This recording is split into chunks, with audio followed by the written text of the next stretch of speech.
E aqui no programa 90, o quadro Gente Procurando Gente. O senhor Nelson, que reside no bairro Pilarzinho, vem para fazer uma solicitação. E é esta: procura Reinor de Drusina. Filhos, Luiz e Marisa, pode estar residindo em Curitiba, mas são de São Sebastião da Moreira. Por que esse contato?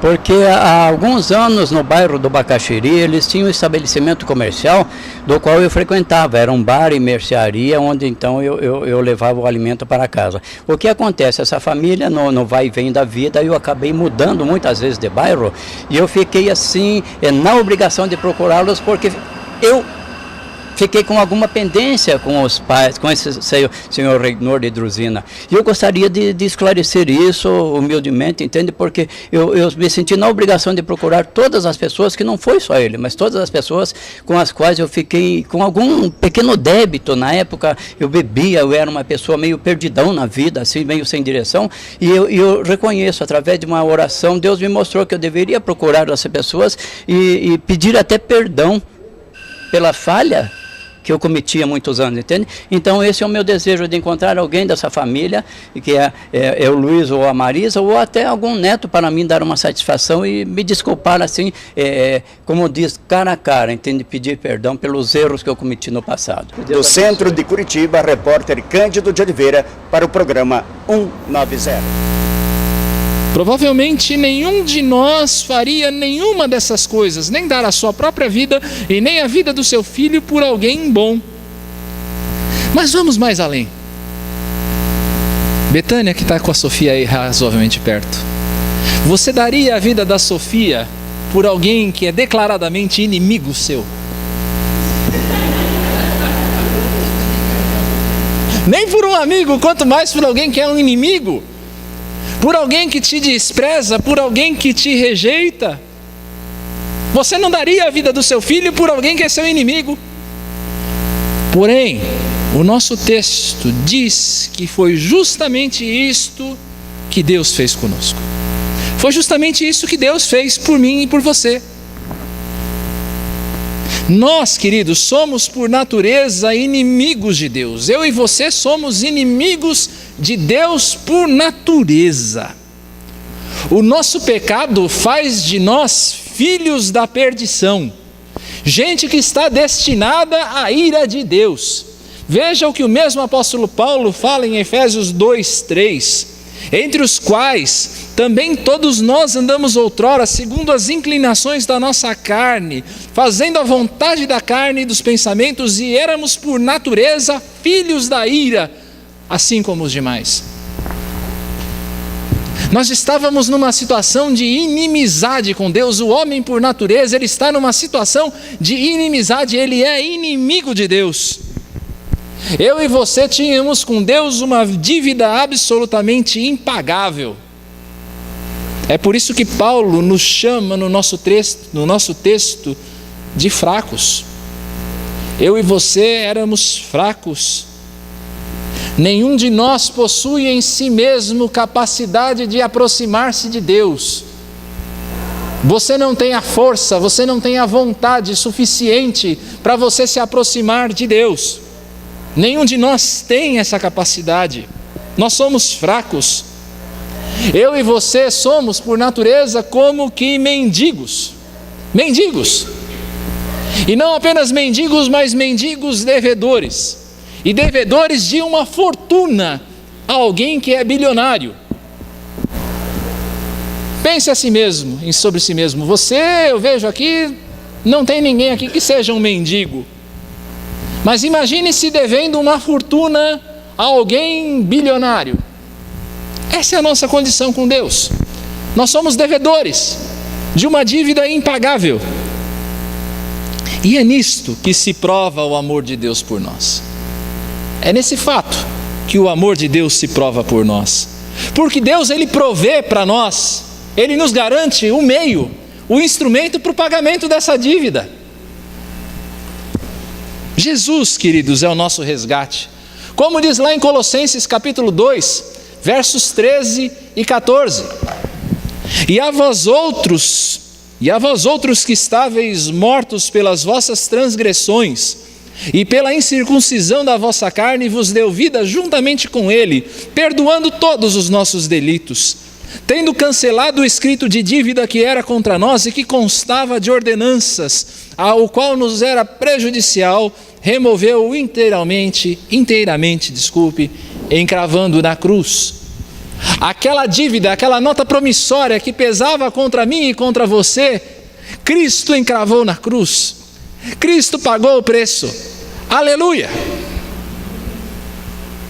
Há aqui o que eu e você, ou o que a teologia chama de dupla imputação. O nome é complicado, mas o conceito é simples.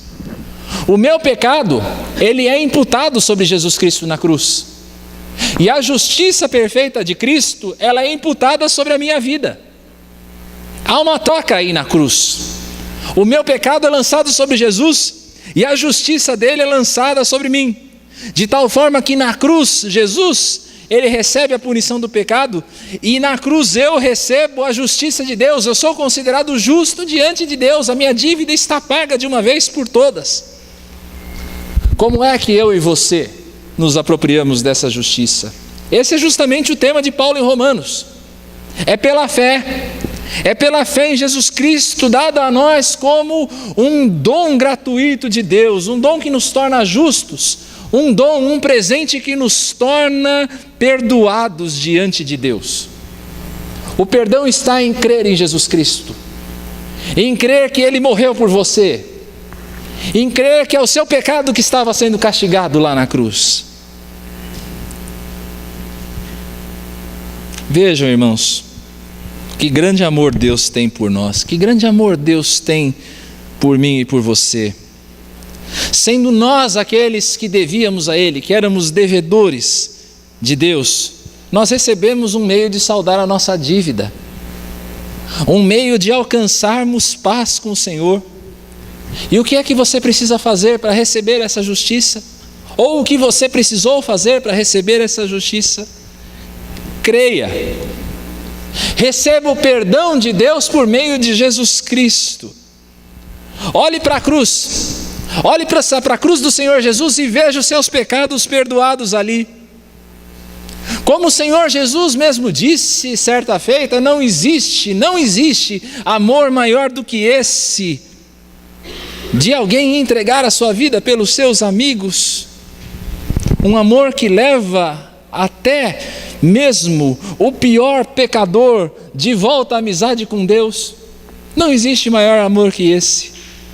E esta é uma livre oferta da graça de Deus. Então aqui, por ser uma livre oferta, nós temos uma certeza. Porque Deus, ele jamais pode se arrepender. Deus jamais muda. É uma certeza.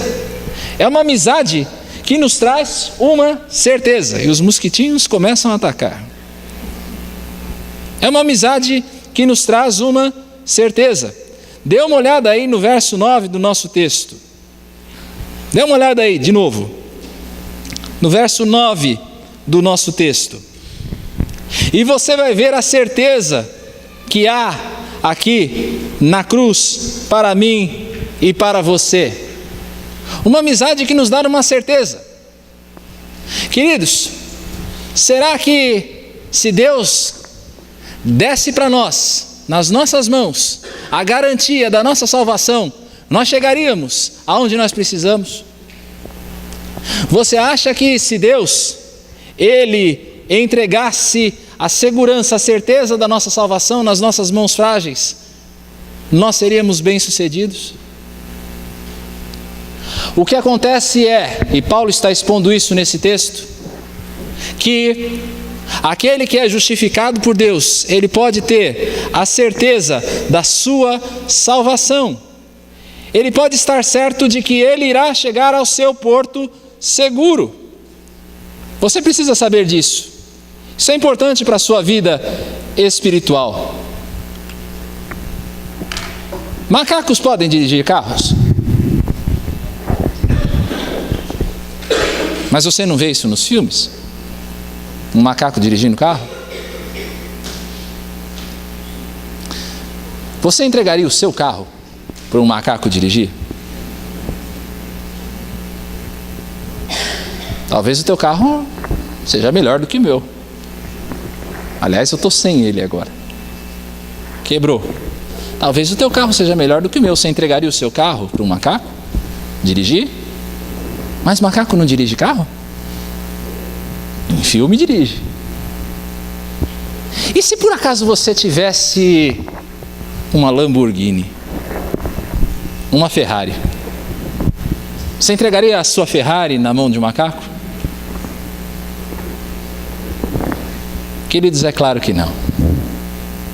Da mesma forma, você acha que Deus entregaria um bem tão valioso quanto a nossa salvação nas nossas mãos frágeis? Eu e você, nós não sabemos o que fazer com ela. Se a salvação estivesse nas nossas mãos, certamente nós acabaríamos por perdê-la. Não haveria garantia da nossa salvação se ela estivesse nas nossas mãozinhas frágeis.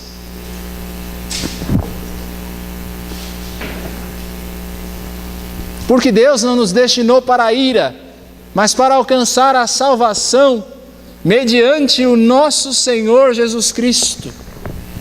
Nenhum de nós foi destinado para a ira. Nós fomos destinados para a salvação em Cristo. Foi por isso que Ele morreu. Foi para isso que Ele entregou o seu sangue. Queridos, nenhum de nós vai poder frustrar os planos de Deus. Aquilo que Deus determinou por meio da nossa eleição, antes da fundação do mundo, o preço que foi pago por Jesus para que nós fôssemos justificados naquela cruz, é a garantia, é o penhor de que nós iremos chegar no porto seguro que Deus nos destinou. Não importam as circunstâncias, não importa o que vai acontecer na sua vida. Aquele que uma vez entregou o seu coração a Jesus com sinceridade de coração, aquele que uma vez olhou para a cruz e teve a sua vida transformada por meio de Jesus Cristo, que de fato recebeu um novo coração desejoso de fazer a vontade de Deus, esse certamente chegará. Esse certamente irá chegar lá. Essa é uma amizade então que nos dá uma certeza. Na amizade que Deus constrói conosco por meio da cruz, está a certeza de que nós podemos ser salvos. Vamos um pouco mais além do nosso texto. Essa amizade que Deus constrói conosco é uma amizade que nos transforma. Olha agora para os versos 10 e 11 do nosso texto. Olhe para os versos 10 e 11 do nosso texto. Há uma real inimizade entre Deus e o homem. Uma real inimizade. Muitas pessoas olham para si mesmas e dizem: eu sou amigo de Deus, eu estou em paz com Deus. Quantas vezes você já ouviu isso? Estou em paz com Deus. Às vezes nas circunstâncias mais estranhas. Você vai ouvir depois do carnaval muita gente dizendo que está de alma lavada, está de paz em paz com Deus. Vai para a folia, vai para a micareta, pula para caramba, pula que nem pipoca atrás do chiclete com banana e depois diz: eu estou em paz. Mas a verdade é, o homem, por natureza, ele está numa situação de inimizade. Essa não é uma inimizade que parte de Deus. Deus jamais se faz inimigo do homem, mas nós nos fazemos inimigos dele. O homem, por natureza, se faz inimigo de Deus. Ele se faz inimigo de Deus quando ele nega a existência do Senhor. Quando o homem nega a existência do Senhor, ele se faz inimigo dele.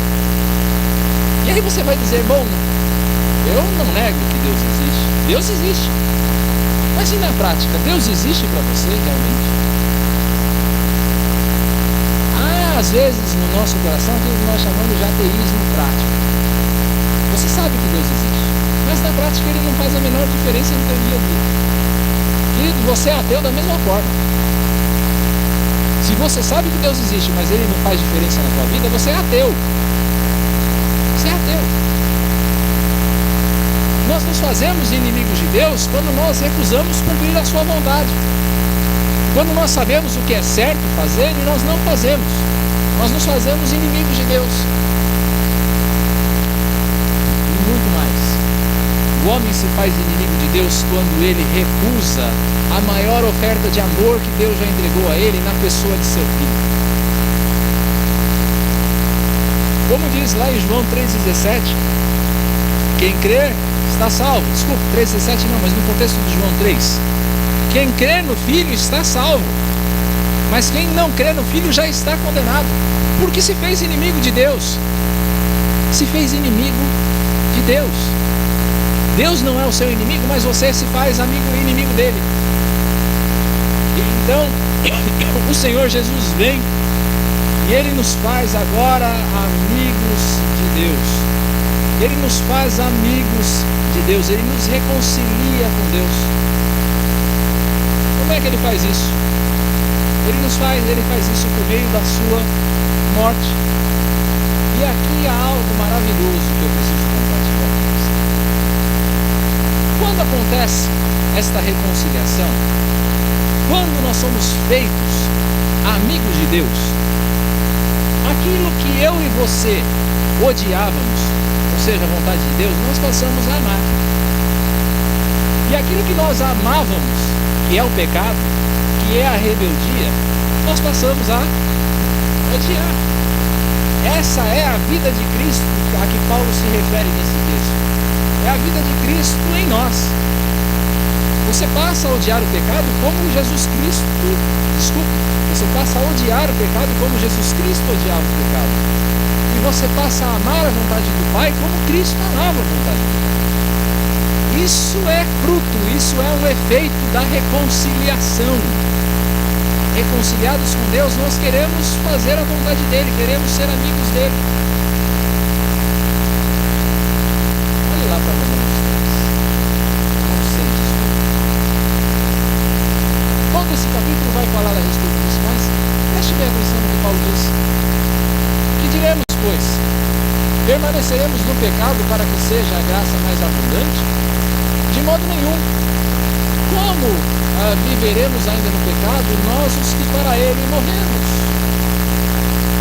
Em outras palavras, você foi feito amigo de Deus, recebeu a vida nova em Cristo Jesus, sabe que tem que odiar o pecado, tem essa disposição no seu coração, então por que você continua no pecado como se não tivesse havido reconciliação? Como sendo amigo de Deus, você ainda se faz inimigo dele? Por isso também que o apóstolo Paulo diz em 2 Coríntios 5:20, de sorte, e nós vemos isso, de sorte que somos embaixadores em nome de Cristo, como se Deus exortasse por nosso intermédio. Em nome de Cristo, pois, rogamos que vos reconcilieis com Deus. Por que Paulo está rogando que nós nos reconciliemos? Paulo está querendo dizer aqui para você abandonar essa atitude de rebeldia com Deus e se fazer e viver de fato essa amizade que Ele selou por meio do sangue de Jesus Cristo. Não importa aqui o que você passou, as suas experiências passadas, todos nós temos erros, todos nós temos culpas acumuladas, todos nós temos os nossos fracassos na vida, todos nós. Não há ninguém que esteja escape disso. Mas vá a Jesus. Ele quer receber você assim mesmo, como você está, hoje, com todas essas dificuldades, com todas essas limitações. Igreja, povo de Deus, não é um lugar para gente perfeita. Tem muita gente que vem na igreja porque diz que a igreja, ela não faz o padrão de igreja, ela não é certinha. Tem alguém aqui que seja certinho? Levanta a mão aí, alguém que seja certinho. Levanta a mão que a Camila vai filmar, ela vai gravar lá de cima. Não tem ninguém aqui que seja certinho. Aí as pessoas olham de fora e dizem: eu não vou na igreja porque a igreja está cheia de pecador hipócrita. É verdade. Tem alguém aqui que não é pecador? Tem alguém aqui que não vive um certo grau de hipocrisia na tua vida? Todos nós vivemos isso. Venha do jeito que você está, mas venha com o coração disposto a se arrepender também. Calcule o preço. O Senhor Jesus disse para ninguém vir a Ele sem calcular o preço. Venha disposto a ter a sua vida transformada. Venha com o coração preparado para entregar tudo que você tem e tudo que você é nas mãos do Senhor. Receber a Jesus tem um preço, e o preço é a nossa vida, é a nossa confiança, é tudo. Quando um jovem rico veio se aproximando do Senhor Jesus, perguntando como poderia segui-lo, ele passou no vestibular do Senhor, porque ele disse: eu cumpro toda a lei, e o Senhor não negou isso. O Senhor Jesus disse: de fato você cumpre, mas tem uma coisa que você ainda não fez. Vende os teus bens, entrega aos pobres e me segue. O que Jesus está dizendo ali? Que a gente tem que entregar o nosso dinheiro? Não, a gente tem que entregar os nossos ídolos. A gente tem que entregar tudo, é o nosso coração. Entrega tudo e você vai provar o que é ser amigo de Deus. Vem, cruza a porta, cruza o véu, como nós falamos na semana passada. Deus está estendendo as mãos para você. Vem, não se demore nisso, não se demore. Mas há algo mais para a gente aprender desse texto, na prática. E eu sempre falo isso, mas é sempre bom falar. Uma das grandes artimanhas ou estratégias de Satanás é jogar contra nós os nossos próprios pecados. É olhar para você que já teve os pecados perdoados por Jesus Cristo, e dizer: mas que negócio é esse de crente? E aquele teu pecado escondidinho ali no cantinho? Você acha que é crente? Você acha que você é salvo? Você acha que isso que o pastor está falando é para você mesmo? Você não vale nada. Querido, todos nós erramos na nossa caminhada. O crente em Cristo Jesus, ele deve sim se esforçar e ser vigilante, para guardar o seu tesouro, para se manter firme nas promessas do Senhor, para se santificar a cada dia. Mas o fato é, nenhum de nós consegue cumprir isso de maneira perfeita. A gente tropeça aqui e ali, não tem jeito. Isso é parte ainda da nossa natureza, porque vivemos ainda num mundo caído. Chegará o dia em que nós não teremos mais essa realidade, mas por enquanto é assim, a gente tropeça aqui e ali. Quando isso acontece, não dê ouvidos a Satanás. Não dê ouvidos a Satanás. Nós falamos que essa amizade com Deus nos traz uma certeza. A amizade com Deus, o que é que ela nos faz? Ela pega o caído, aquele crente que tropeçou e caiu, levanta ele de novo, bate o pó dele, troca a roupa suja dele, coloca anel no dedo e fala: continua a marchar, continua a olhar para Jerusalém Celeste. Você está a caminho. Você está a caminho, continua firme. Eu estou com você. A tua salvação está na minha mão. Sabe por que eu estou falando isso? É para animar o teu coração, meu querido crente, que por acaso está aí vivendo essa culpa, essa dúvida. E essa dúvida às vezes nos assalta. Essa dúvida sobre a nossa salvação às vezes nos assalta. Se você já entregou a sua vida a Cristo, você se esforça para viver uma vida reta, uma vida segundo a palavra de Deus, e você tropeçou, levanta, querido, continua adiante, não desiste no meio do caminho, não. Você não precisa viver uma vida cristã de tristeza, uma vida cristã de derrota, quando a vitória já foi conquistada de uma vez por todas para você na cruz do Calvário. A vitória já está conquistada. Viva de acordo com a tua vitória. Nós já somos vitoriosos, mas nós temos de viver, como nós vimos na escola bíblica hoje, como aqueles que contemplam ao longe o resultado dessa vitória. Contempla a tua vitória e segue adiante. Mas a última lição prática que eu tiro desse texto é uma lição muito impactante. O nosso texto nos mostra que esta reconciliação, essa amizade, ela produz uma transformação na nossa vida. E aí a gente olha para a vida de alguns crentes E a gente percebe que não existe prazer ou deleite nenhum em se saber amigo de Deus. Eu olho às vezes para a minha vida e para a vida de muitos de vocês e a gente não consegue perceber deleite ou alegria nenhuma por ser considerado amigo de Deus. Você não tem prazer nas coisas de Deus. Você não entende o quão precioso é essa amizade, quão precioso é esse relacionamento. Você não consegue perceber isso. E aí é sempre uma justificativa para você não viver esse relacionamento em toda a sua intensidade. Há sempre uma boa justificativa. A tua adoração não tem graça? Você vem para o culto e sai da maneira como você entrou? Você não consegue viver em comunhão com os teus irmãos? Orar é um fardo, ler a palavra é outro. Fazer ministério, então? Ministrar no coração de outros? Meu Deus do céu, que fardo! E as justificativas, elas vão se acumulando.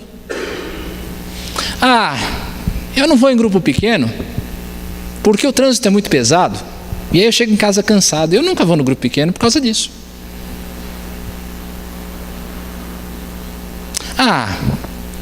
Eu não vou na escola bíblica porque você sabe, né, pastor? Domingo é dia de preparar o almoço para a família. Estou tirando isso de testemunhos reais, baseado em fatos reais. Pastor, eu não oro porque eu não tenho tempo. Eu não oro porque eu não tenho tempo, pastor. Eu não leio a Bíblia porque eu não entendo.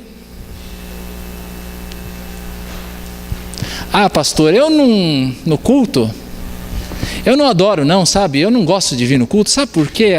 Aquele grupo de louvor não toca o estilo que eu gosto. Pastor, eu não tenho vida de comunhão com os meus irmãos, porque aquele meu irmão é um irmão falso. Ele fala de mim pelas costas. Não tenho vida de comunhão com ele. Não gosto dele. Eu não vou naquela igreja, sabe por quê? O pastor fala demais. Por quê? Por quê? Por quê? Por quê?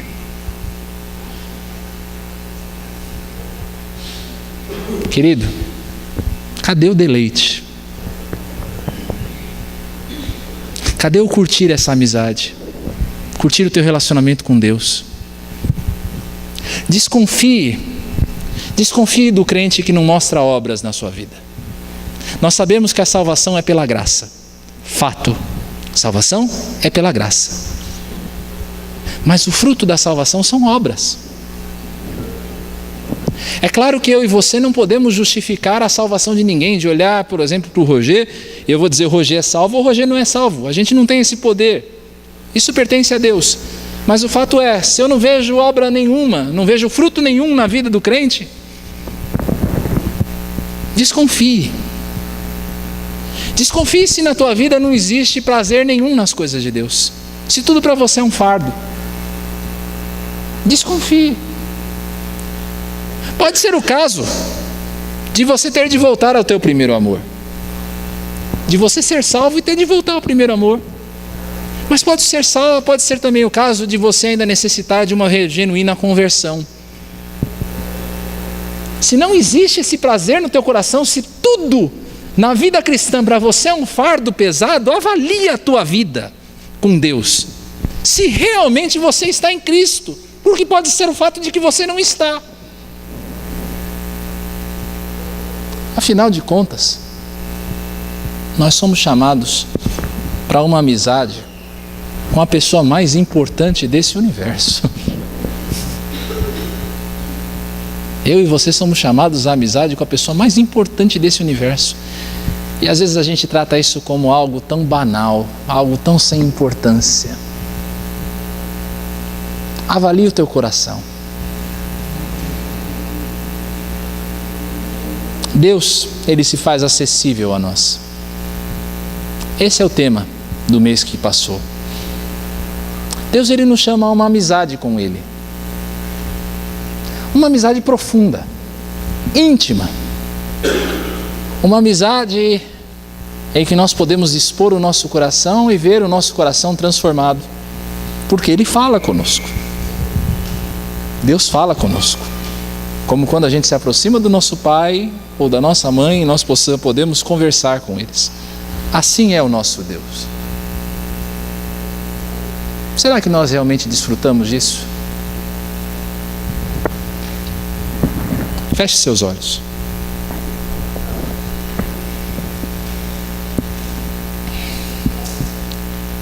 Examine nesse momento o teu coração.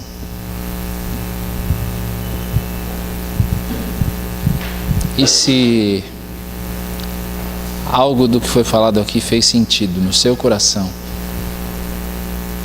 não permita-se sair daqui sem receber essa reconciliação, sem viver a bênção da reconciliação.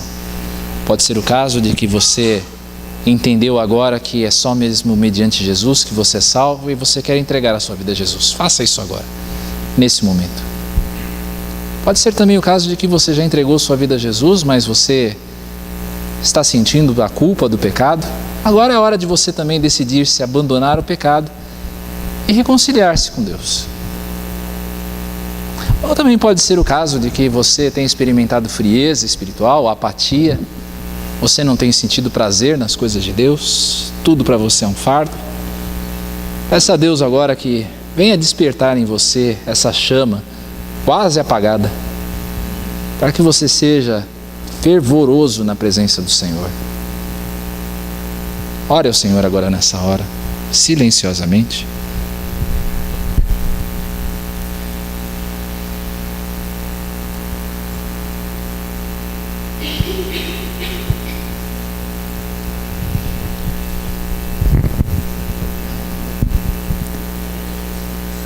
Senhor, que cada um de nós nessa hora esteja despertado para a sua real necessidade.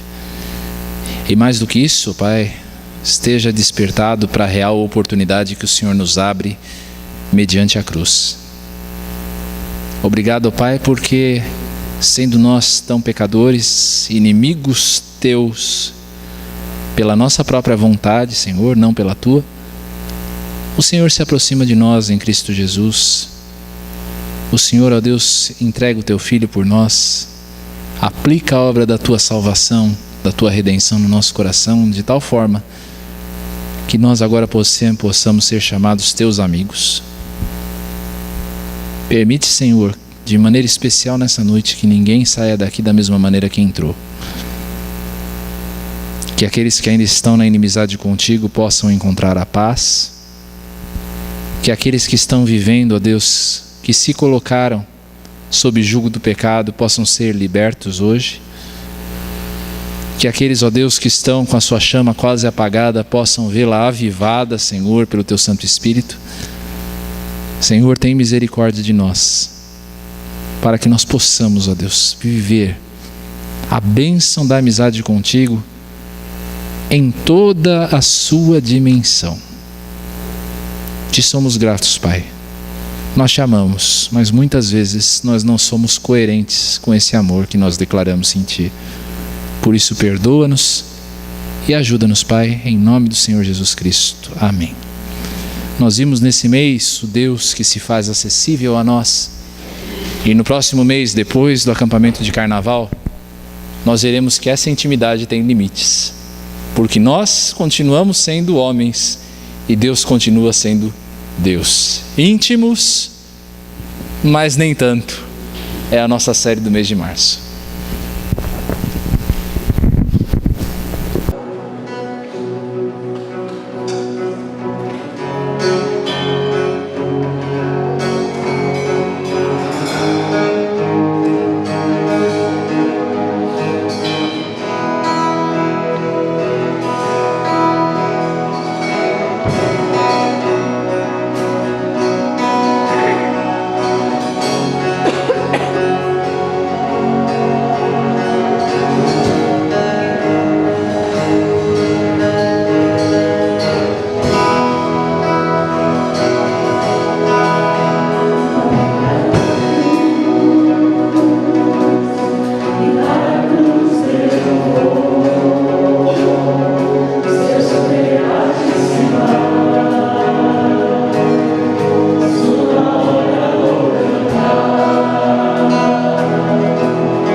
chamou.